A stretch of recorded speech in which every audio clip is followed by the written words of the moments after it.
adepte du fitness depuis 20 ans ou pas, tu sais que le cardio est indispensable pour améliorer ton endurance cardiovasculaire, pour améliorer ta condition physique en général et peut-être même te soutenir dans ta perte de poids. Oui, mais voilà, l'excès de cardio peut être très néfaste pour ta santé physique et non seulement physique, mais aussi mentale. Alors, dans cette vidéo, je vais te permettre d'identifier si tu fais partie des queens qui malencontreusement sont tombées dans le piège de l'excès de cardio parce que je vais te donner 5 signes qui te prouvent que peut-être tu es tombé dans le piège de l'excès de cardio. Deuxièmement, il te faudra des chiffres qu'on quadra. Ça veut dire quoi? Trop de cardio en heures, en séance, en fréquence cardiaque. Tout ça, tu l'auras dans le développement de la vidéo. Et puis, si tu restes jusqu'au bout, tu auras vraiment la solution ultime pour pouvoir pratiquer ton cardio sans ruiner ta santé. Si c'est ton souhait, Queen Quadra, accroche ton cœur, suis-moi jusqu'au bout de la vidéo. Let's go! Alors, tu l'as compris, on va faire une vidéo recette du Sud-Ouest. What? Pas du tout, on va parler fitness, de l'ensemble de disciplines mères en fait, le cardio. Il existe un réel piège à l'excès du cardio, à tomber dans le piège de l'excès de cardio. On rappelle quand même qu'il faut bouger 30 minutes par jour. Ce sont les recommandations de l'OMS. 30 minutes par jour, là, il s'agit bien de sport, en plus de ton activité physique. Et quand ça concerne le cardio, bien sûr qu'on ne réinvente pas la roue. Le cardio, c'est hyper important. Il faut absolument que tu le travailles, surtout quand tu débutes un sport. Voilà, bien souvent, tu débutes pour plus être essoufflé, pour avoir un cœur, un corps bien vascularisé, pour que les nutriments arrivent bien dans tes cellules, dans tes organes, pour entretenir ton cœur, pour qu'il entretienne lui-même tout le corps. On rappelle que le cœur doit être fort pour pouvoir supporter le nombre de battements par minute qui vont pouvoir t'envoyer l'oxygène et les nutriments nécessaires à la création de l'énergie. Et donc la création de l'énergie, l'ATP, c'est la vie. Ok? Et je sais qu'il y en a qui s'en foutent, mais quand on n'a plus la santé, bizarrement, on s'en fout moins. C'est bizarre. Sans compter que ça améliore le système, la circulation de la lymphe dans ton corps. La lymphe, c'est le système de voirie qu'on a à l'intérieur de nous. Chaque fin de journée, hop, la lymphe, elle fait le ménage, elle trie les déchets et elle enlève toutes nos toxines pour éviter les inflammations dans le corps. Cellules qui s'enflamment, en général, c'est pas très bon. Et puis, ça te permet, on va pas se mentir, de gérer un peu mieux. Eh bien, si tu as un objectif de perte de poids, bien sûr que le cardio, ça te permet de gérer tout ça au moins à courte durée parce que forcément, même en mangeant à quantité égale et en plus en améliorant un petit peu la qualité de son alimentation, eh bien, tu crées forcément un déficit calorique qui va bien sûr dans les faits te faire perdre du poids, mais on y reviendra. Reste bien jusqu'au bout avec moi parce que ce déficit calorique-là, eh bien, peut-être qu'il a un effet qu'à courte durée. Maintenant, je t'ai promis 5 signes qui révèlent que peut-être Queen Quadra, tu es en excès de cardio et que ça va être néfaste pour ta santé de Queen Quadra. On y va. Life goes up and it goes down. Premier signe sur les 5 qui prouvent que tu es en train peut-être de tomber dans le piège de l'excès de cardio, c'est cette fatigue excessive que tu ressens. Tu n'as pas ressenti ça depuis que tu t'es remise au sport ou que tu as débuté le sport, même si ça fait 20 ans. Tu n'as pas ressenti ça. Et c'est sournois parce que ça s'installe. Peut-être que tu as augmenté ta pratique cardio au fur et à mesure parce que tu te sentais bien, justement. Tu ne te sentais plus aussi essoufflée. Tu te sentais radieuse, pleine de gaieté et badatrac. Ton humeur s'en ressent d'un coup, tu es plus irritable et largement fatigué, une fatigue excessive alors que tu dors bien en plus, que tu as ton quota d'heures. Eh bien ça, il s'agit là d'un des premiers signes que tu es en train peut-être de succomber au piège de l'excès de cardio. Ok. Ce qu'il faut comprendre, alors je ne te parle pas si tu reprends le sport, je ne te parle pas des 15 premiers jours où tu vas sentir une fatigue, voilà. Dit le corps se remet en route et est fatigué. Non, je te parle pas de cette fatigue-là. Je te parle tu as déjà ressenti les bienfaits du cardio, tu sens que tu es plus radieuse, moins essoufflée et tu arrives à un moment donné à une courbe de décroissance qui fait que, wow, quelle est cette fatigue, quoi? Tu vois? Et on a tous connu ça. Quelle est cette fatigue? D'accord? C'est sûrement le surentraînement cardio, c'est sûrement le piège de l'excès de cardio. Ce qu'il faut comprendre, c'est que comme tout, ton activité, elle a un cycle et tes performances croient puis décroît. Et quand il y a un trop, tu arrives à une décroissance. Et ce trop plein, c'est une espèce de stress physique que tu mets en trop sur ton corps. Et quand ce stress physique-là est cumulé au stress d'une queen quadra qui va au-devant de ses défis, comme par exemple peut-être un souci financier, peut-être un souci au travail parce que tu as une collègue qui ne comprend toujours pas comment tu arrives à faire du sport entre midi et 2 et que ça l'irrite. Enfin bref, tu connais tout ce genre de stress qui cumulé, stress de couple, stress de ci, stress de ça, qui vont faire que cumuler à ce stress physique que tu as sur ton corps, hein, et qui ne te fait rien quand les oiseaux chantent, eh bien, ça risque de te fatiguer et de t'user. Et ça, c'est un des signes, un des premiers signes qui doivent t'alerter sur le fait que tu es peut-être en train de succomber au piège de l'excès de cardio. Life goes up and it goes down. Le deuxième signe, hein, je vais te le faire façon pub. Vous ressentez des douleurs chroniques régulièrement et vous vous blessez souvent.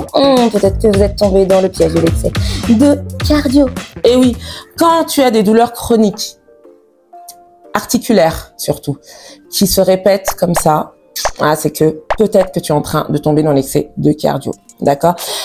En fait, ce qu'il y a de sournois et ce qui fait qu'on ne les reconnaît pas tout de suite et qu'on ne sait pas forcément tout de suite que c'est à cause de l'excès de cardio, c'est qu'en fait, quand le corps est chaud et que tu es pimpante dans ton cours de Zumba et que tu y vas dans ton hit et voilà, eh bien, tu ne ressens pas forcément ces douleurs. Tu les ressens pas forcément. Puis ça passe et puis ça repasse. Et puis, de temps en temps, tu sens bien que, ton genou là, au niveau de la rotule, ça fait comme quelque chose. Mais tu t'écoutes pas et tu continues. D'accord? Parce que peut-être que tu as ton objectif de poids, que tu n'as pas perdu assez de gras et qu'il faut continuer le cardio, et puis tu as entendu qu'il fallait continuer le cardio. Ces douleurs chroniques-là, elles peuvent t'emmener à des blessures à répétition.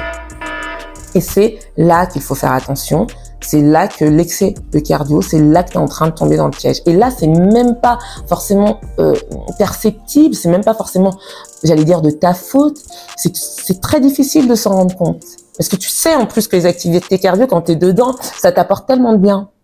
Hein, ça peut apporter des résultats à court terme. Donc, waouh, tu vois, il y a ce côté gratification, d'accord ?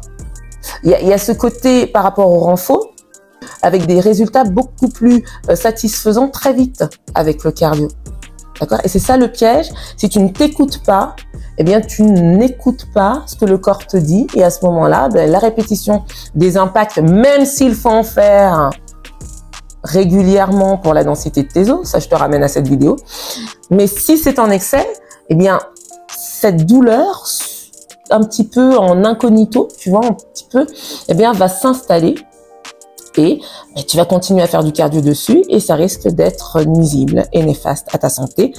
Ça, c'est vraiment à ce moment-là, si tu t'écoutes bien et que tu ressens ces douleurs chroniques à chaque fois que tu fais du cardio, c'est peut-être que tu es en excès de cardio et que tu es en train de tomber dans le piège de l'excès de cardio. Life goes up and it goes down. Ok, oui, on monte un petit peu crescendo. Le 5e signe, c'est vraiment celui qui va t'alerter, mais on a le temps d'y arriver. En fait, ce qu'il y a de pernicieux, encore une fois, quand tu fais de l'excès de cardio, c'est que tu le fais pour perdre du gras, n'est-ce pas? Mais que tu n'en perds pas. À long terme, tu n'en perds pas. Pire, tu peux prendre du poids. Bah oui, et c'est ça qui est incompréhensible. Moi, quand ça m'est arrivé, et que j'étais encore adhérente, que je me cassais la nénette à aller à mes cours où je faisais que du cardio, step, Zumba, HIIT, etc. Je me disais, bon, au départ, tout va bien. Mais à un moment donné, je me disais, mais attends, tu perds pas de gras, t'es toujours flasque, c'est toujours, mais qu'est-ce qui se passe? Et pire, je prenais du poids. Alors, je vais t'expliquer pourquoi. En fait, plus tu fais du cardio, et malheureusement, tu as le risque que ton métabolisme de base diminue, surtout si tu es dans une recherche de perte de poids. Pourquoi? Parce que, comme la plupart du temps, tu ne vas pas écouter les bons conseils, d'accord? Et tu vas réduire ton apport calorique, tu vas manger peut-être que de la salade, que de la pomme, que du machin, etc. Ou, à contrario, tu vas te dire, yeah! Je fais du cardio, je peux manger tout ce que je veux, enfin, c'est la vie qu'il me faut. Et malheureusement, dans les deux cas, ton métabolisme de base ne réagit pas comme il devrait réagir. Et dans ton cerveau, l'information qui est donnée, c'est que le métabolisme de base a moins besoin d'énergie, puisqu'il a diminué dans un cas. Donc, tout ce que tu lui apportes, eh bien, ça se transforme en graisse. Et puis, là, naturellement, tu comprends bien dans le deuxième cas où tu manges parce que c'est la vie qu'il te faut. bien souvent, tu surconsommes parce que tu penses que tu as fait suffisamment de cardio, que tu fais plein de cardio, que tu peux manger comme tu veux, comme ces mannequins qui ne mangent que des burgers. Disait-elle, hein. Non mais attends, quel est ce mensonge? Tu vois? Donc oui, le problème quand tu fais du cardio à répétition, c'est que malheureusement, tu deviens un petit peu ce qu'on appelle skinny fat. Tu peux maigrir à court terme, naturellement, comme je t'expliquais, il y a un déficit calorique qui va se créer forcément parce que tu vas, même en mangeant à portion égale, même en mangeant la même chose, au début, forcément, tu vas dépenser plus. Et c'est dans les activités cardio qu'on trouve le plus de dépenses caloriques. D'accord? Je t'ai fait une vidéo d'ailleurs sur le podium des activités qui dépensent le plus de calories. Mais ce qui est important, c'est de manger en adéquation de ce que tu vas dépenser et pas forcément créer un déficit calorique pour créer un déficit calorique parce que tu vois bien que ça a un effet sur ton métabolisme de base, que ton métabolisme diminue et puis qu'en plus de ça, à force de faire du cardio, sache Queen Quadra, que quand tu fais du cardio, rien que du cardio et surtout en intensif, c'est à très court terme. Parce que sur la longueur, tu ne peux pas durer. Non. On parlait de la fatigue tout à l'heure, tu t'épuises. Quand tu fais trop de cardio, tu ne peux pas durer sur le long terme. Donc à un moment donné, tu vas arrêter, ton métabolisme de base aura diminué ou tu auras surconsommé, ça va être très difficile de revenir en arrière parce que mentalement, accroche-toi. Le fameux déficit calorique dont on parle. Ouais, accroche-toi quand il faut plus le faire. C'est bien souvent qu'on arrive en plus à des troubles de comportement alimentaire bien placés pour le savoir. Et ça, tu le sais. Si tu suis certaines de mes vidéos, si tu ne les suis pas, je t'invite à faire un petit peu de truc. Mais quand on ne fait que du cardio et beaucoup trop de cardio, à un moment donné, on arrête. Et puis on consomme un peu plus parce qu'on s'est habitué à surconsommer parce qu'on faisait du cardio. Ou alors on consomme toujours un peu moins. Mentalement, on arrive plus ou moins à tenir. Pour la nutrition, pour l'alimentation, on arrive toujours à tenir un peu plus longtemps. Mais quand tout pète, alors là tu reprends. Et c'est le drame, c'est le cercle vicieux que de tomber dans le piège de l'excès de cardio. C'est triste. Life goes up and it goes down.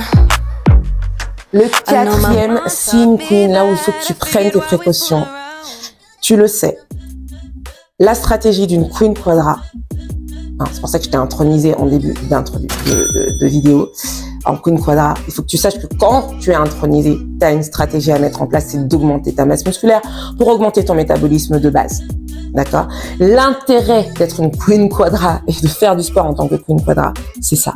Augmente ton métabolisme de base et augmente ta masse musculaire. Or, quand tu ne fais que du cardio, le cercle vicieux, c'est que ta fonte musculaire s'accélère. Et oui, tu peux perdre du gras, c'est ce que je te disais tout à l'heure, skinny fat, tu peux perdre du gras, mais malheureusement, perdre du muscle. Perdre du muscle. Parce que quand ta perte de poids est trop rapide, liée à trop de déficit calorique, peut-être parce que tu fais trop de cardio, même en mangeant ce que tu manges d'habitude, mais tu vas augmenter ton cardio, et quand tu augmentes tes dépenses caloriques de façon drastique, tout comme tu diminues ton apport calorique de façon drastique, eh bien malheureusement, tu perds du muscle. Et c'est la dernière des choses que nous avons à faire quand nous sommes Queen Quadra.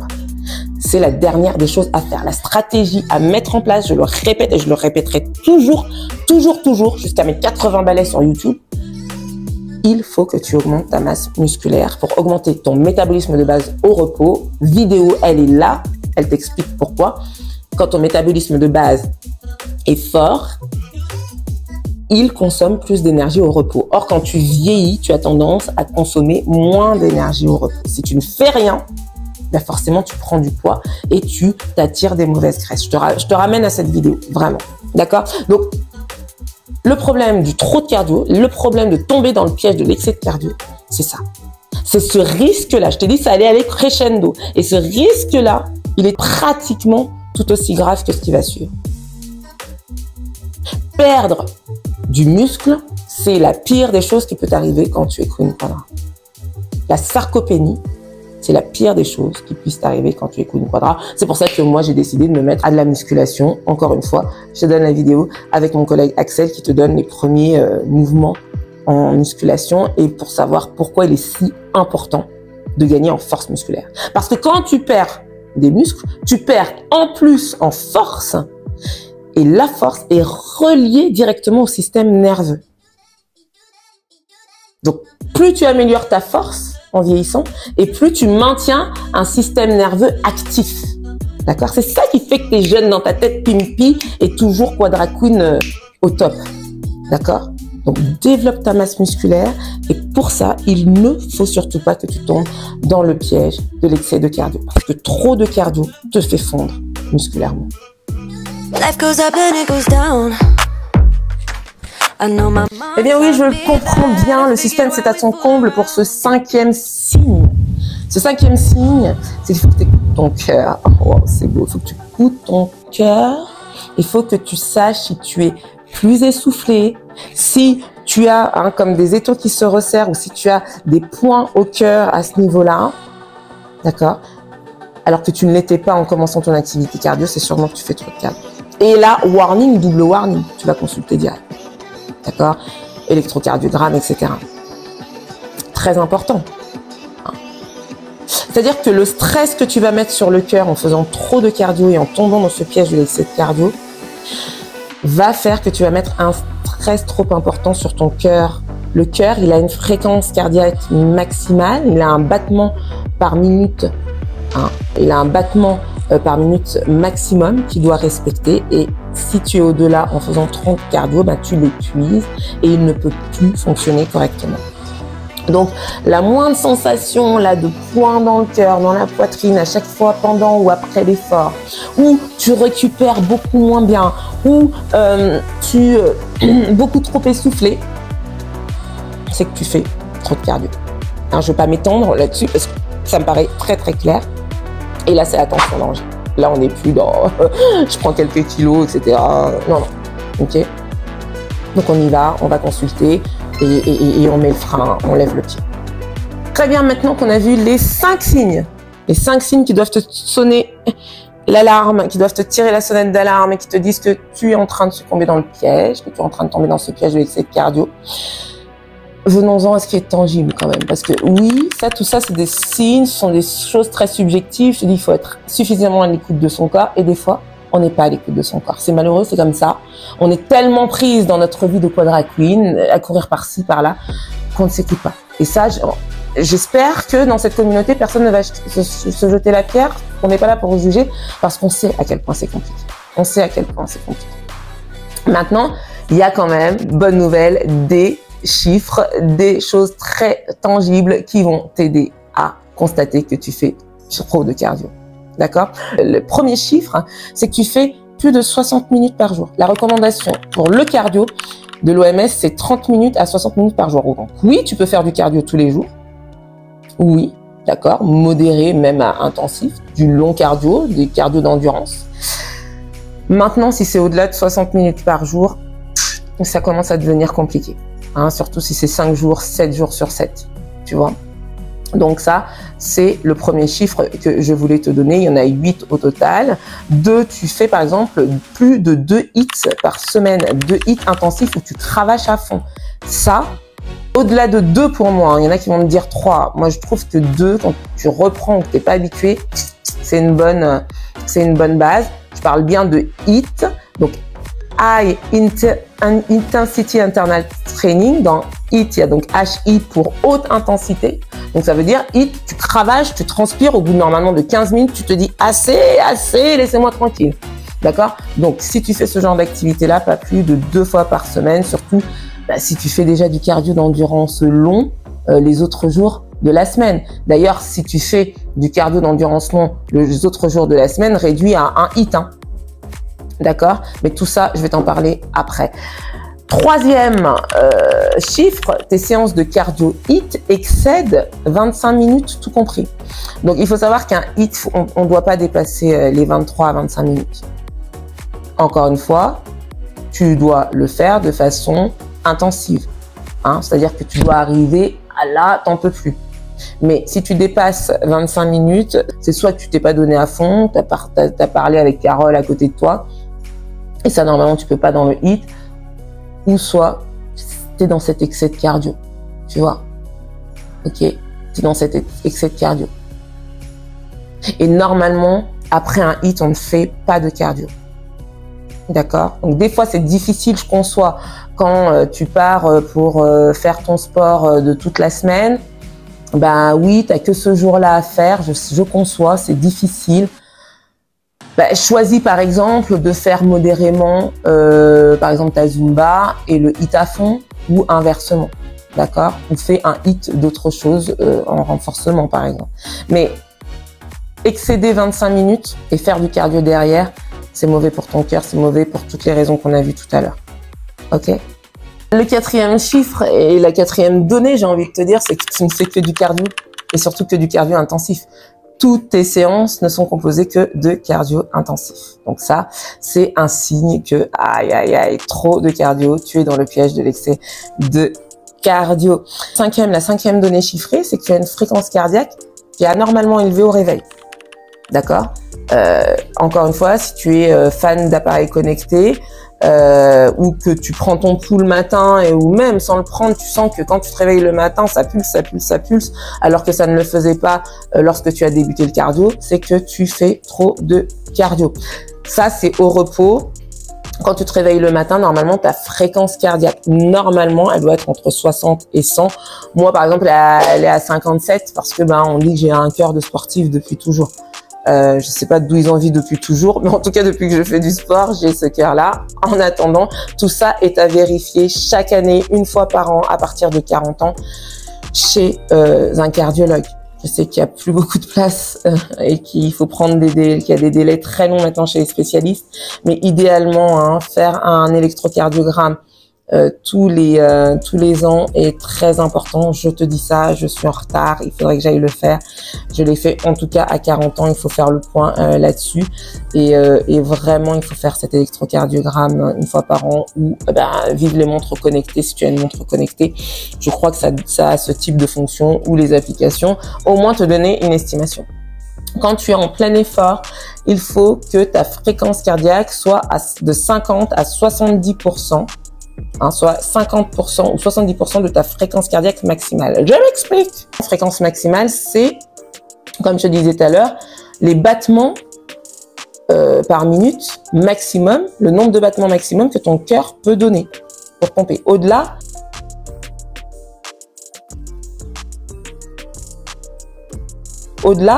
il va pas bien et c'est trop pour lui et c'est les crises cardiaques. C'est ça la crise cardiaque en fait, c'est qu'à un moment donné, le cœur charbonne trop par rapport à ce qu'il peut supporter. D'accord? C'est pour ça qu'il faut avoir un cœur fort pour pouvoir augmenter sa capacité à battre par minute, donc à augmenter ta fréquence cardiaque, mais aller faire trop de cardio, ça peut au contraire abîmer en fait l'optimum, quand on parle d'optimum, c'est bien qu'à un moment donné, il y a une limite, donc faut pas faire trop de cardio.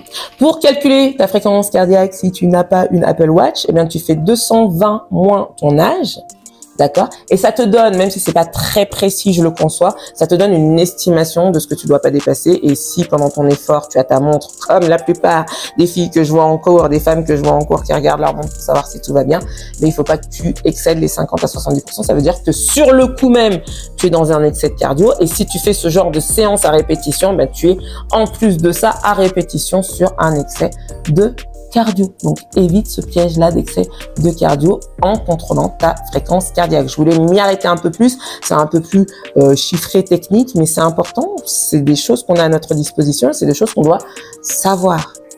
Le sixième point, c'est que tu as fait un test d'effort chez ton médecin. On en parlait avec l'électrocardiogramme et qu'il n'est pas super concluant. C'est peut-être que tu fais trop de cardio. D'accord? Si tu as l'habitude de faire de cardio et que tu vas faire un test d'effort chez ton médecin et que ce test d'effort n'est pas concluant, c'est peut-être que tu es en train de tomber dans le piège de l'excès de cardio. Il y a un outil en 7 qui est formidable, qui est l'échelle de Borde. D'accord? Que vraiment, ce serait dommage de pas t'en parler. L'échelle de Borde, c'est un Suédois qui l'a inventé en 1960. Il l'a réactualisé en 1982. C'est un système de notation. Pendant que tu es en train de faire un effort, en fait, l'échelle de Borde, voilà, tu coches et tu vois par rapport à ta sensation, ce que tu as ressenti. Je dis Petite 1, tu te sens super bien. 10, tu te sens beaucoup trop essoufflé.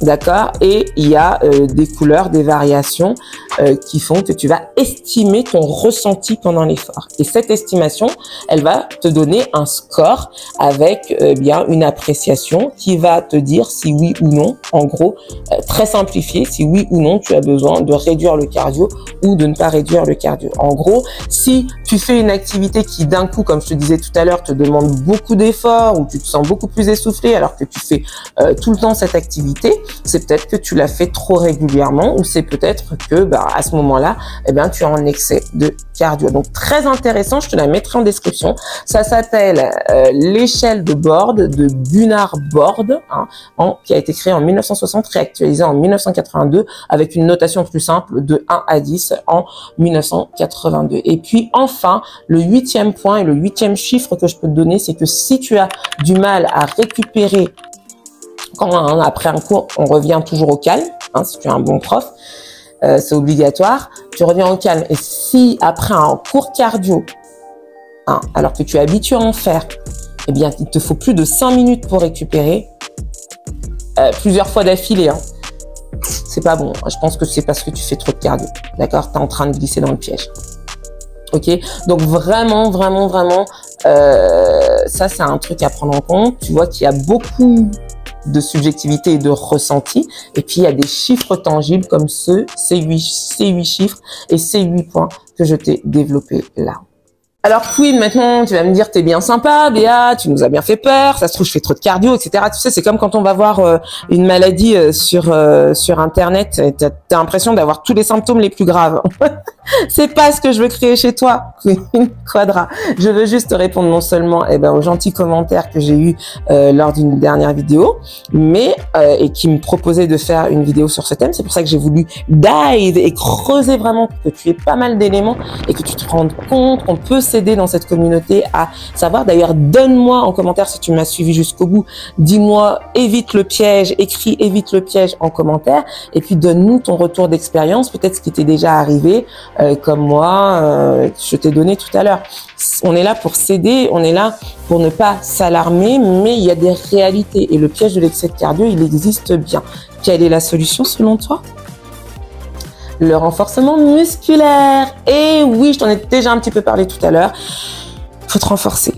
Il faut mixer les séances. Il faut mixer ta semaine. Il faut planifier autrement. Tu ne peux pas arriver à l'ère quadragénaire et rester dans ce schéma-là de te dire, moi, de toute façon, j'aime que quand ça bouge, etc., etc. T'aimes que quand ça bouge, mais ton cœur n'aime pas que quand ça bouge. D'accord? Ton cœur n'aime pas que quand c'est trop du cardio intensif. Ta santé ne l'aime pas. Ta santé mentale ne l'aime pas non plus parce que tu t'épuises. Ok? C'est pour ça que je te parle sans cesse de cette Q2S stratégie. Queen Quadra stratégie. Cette stratégie dont je te parlais tout à l'heure qui est d'augmenter ta masse musculaire. Tout en maintenant du cardio. Et non seulement moi j'ai découvert qu'il fallait renforcer musculairement. Je t'ai expliqué dans une vidéo que je détestais le renforcement musculaire. Mais non seulement j'ai découvert ça, mais j'ai découvert aussi que je pouvais alterner avec des phases un peu plus reposantes en intégrant du stretching, en intégrant du pilate. Alors, plus reposante avec du pilate, c'est à voir, d'accord, c'est à débattre, mais en intégrant de la relaxation, du bien-être. Et tout ça, ça me fait bouger chaque jour. D'accord? Donc, cette Q2S stratégie, c'est pas juste dire Q2S stratégie et mettre une couronne à côté de Q2S. Non. C'est vital. C'est pour que nous vieillissions bien, c'est pour que nous nous sentions bien et que nous ne lâchions pas cet objectif de pouvoir bouger, de pouvoir bouger tout le temps. Parce que le mouvement, c'est la vie, le mouvement, c'est ce qui va faire du bien à tes articulations, c'est ce qui va faire du bien à tes muscles, à tes ligaments, et ce qui va faire peut-être que tu tomberas pas, ou moins, que tu vas pas te faire de fractures, que tu vas pas perdre l'équilibre quand tu seras plus âgé. Parce que tu l'auras construit pendant ton ère quadragénaire. Donc moi, ce que je t'invite à faire, c'est d'aller voir en description. Je vais t'offrir un PDF où je vais te donner 3 semaines type en fonction de ce que tu aimes. D'accord? Si tu as une tendance plus cardio, je vais te construire quelque chose qui va pouvoir te faire faire du cardio, avoir cette sensation de pas être en voie, parce que je sais que de passer directement de tout du cardio à en mix avec de la relaxation, etc., c'est difficile, parce que moi j'ai passé cette transition, mais une fois que tu arrives vraiment au mix, vraiment tu arrives à durer dans le temps. Moi-même, je ne pourrais pas faire le métier que je fais si je ne mixais pas en fait. D'accord? Moi, à la maison, après de Zumba, je fais pas un hit pour me dire je vais être une fit girl, super machin. Non, je pense à ma santé. Parce que déjà, moi, je mets quelque part par mon métier en danger parce que j'enchaîne des cardio, des hits parfois, je m'étire. Donc ça, c'est mon métier. C'est un choix, c'est un risque. Hein. C'est comme le pompier qui veut aller éteindre le feu. Il a pris il fait quelque chose de risqué. Bon, moi, c'est autre chose. C'est mon métier. Mais pour toi, il faut que tu puisses arriver à mixer et je vais t'offrir dans ce PDF cette occasion de passer tranquillement dans ta transition en te proposant 3 plannings pour la semaine qui vont te permettre de mixer et de sortir et d'éviter ce piège de l'excès de cardio. Mais c'est ça que je voulais te dire, Queen Quadra. C'est que bien sûr, je sais qu'à un moment donné, on veut perdre du poids, on grossit peut-être à partir de 40 ans et puis on se sent peut-être moins bien, on se sent moins d'attaque, on a peut-être moins d'énergie. Faut continuer à bouger, mais il faut continuer à bouger intelligemment. La Q2S, donc la Q2S, la Queen Quadra stratégie, c'est de bouger, varié et équilibré au même titre que tu dois progressivement manger, varié et équilibré tout en te faisant plaisir sur le long terme. C'est vraiment l'objectif de cette Q2S et c'est vraiment l'objectif de cette chaîne aussi. J'espère très sincèrement que cette vidéo t'aura apporté des éclairages, qu'elle ne t'aura pas effrayé, mais qu'elle t'aura au contraire permis de mettre en lumière un comportement peut-être excessif que tu as chez toi. On est là encore une fois pour s'aider. Il vaut mieux que quelqu'un te dise warning, il vaut mieux que quelqu'un te dise attention, peut-être que là tu en fais trop. D'accord, quelqu'un de bienveillant qui veut vraiment ton bien, pas celui qui voit que t'as maigri, pas celle qui voit que t'as maigri et qui te dit ah non, dis donc comment elle a fait, etc. Ça me fait non, ok. Quelqu'un qui veut vraiment du bien pour toi, c'est ce que j'estime vouloir pour toi et c'est ce que j'estime que tu veux aussi pour les autres. Donc, partage cette vidéo parce qu'elle peut aussi servir à d'autres queens que tu connais. Et puis, partage cette vidéo aussi aux générations qui sont avant toi parce que c'est à cet âge-là qu'on vient imbriquer des comportements ultra cardio. Je sais que à 20 ans, on se dit pas qu'on va faire forcément du pilate, mais c'est à leur dire. Et si ce genre de support peuvent t'aider, à ce moment-là, j'aurais gagné. Queen Quadra, je vais te laisser là avec cette vidéo. Je veux vraiment que tu réfléchisses à tout ça et que tu ne t'empêches pas de faire du cardio, surtout avec quelques impacts. Je te remets la vidéo de la séance de dimanche qui te permettrait d'avoir un petit peu d'impact. Fais-moi des retours sur les séances. J'aimerais savoir si je continue ou pas à t'en faire ou si je fonctionne un petit peu en challenge sur une semaine. Dis-moi ce qui te plairait le plus. En attendant, abonne-toi pour ne louper aucune de ces vidéos. On a des questions qu'on se pose quand on est Queen Quadra.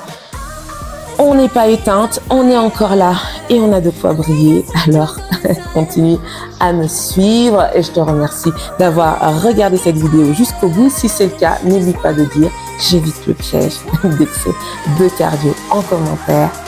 Je suis avec toi, Queen Quadra. Let's go.